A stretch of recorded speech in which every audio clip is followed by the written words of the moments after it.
It really started in 2002 when I was shucking oysters in Alabama. I decided that was not going to be my career forever, and I joined Americorps VISTA, which is like a domestic Peace Corps. I started realizing that our world was run by human beings who had their own opinions, and I should be involved in this thing. These guys came down to Washington, D.C. They started a company called Blue State Digital. I joined it.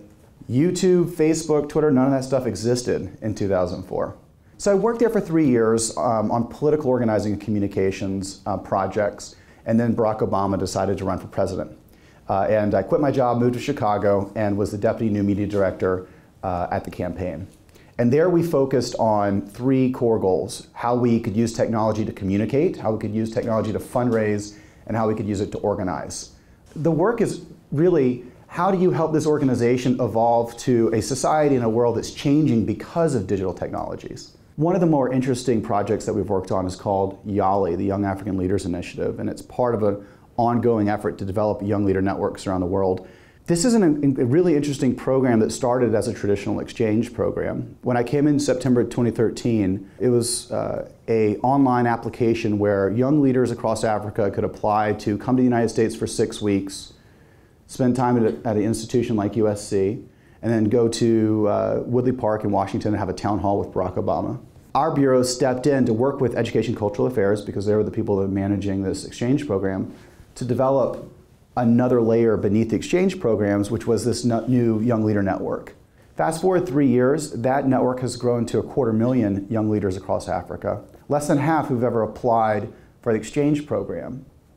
And what we've been able to do is create small lessons and courses that these young leaders can take. And then they consume that content, they answer a quiz, they get a certificate. They're downloading our content and actually hosting their own events across Africa to bring this content to other people. We've developed a network that's now taken on its own energy around our interests. I think YALI is one of the principal examples of how we've been able to develop a network across Africa that's actually helping us with our own foreign policy interests. We have to figure out how we move from simply understanding people to actually calling them to action. The secretary asked one of my colleagues what she thought the future of public diplomacy was. She said that public diplomacy used to be about telling people what they needed to know, and now it's about telling people what they need to do.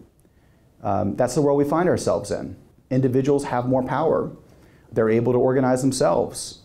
And institutions like the US government have to adapt to that. The State Department is a giant organization, and we tend to have really inefficient sharing of information. We need to find ways to radically invert that.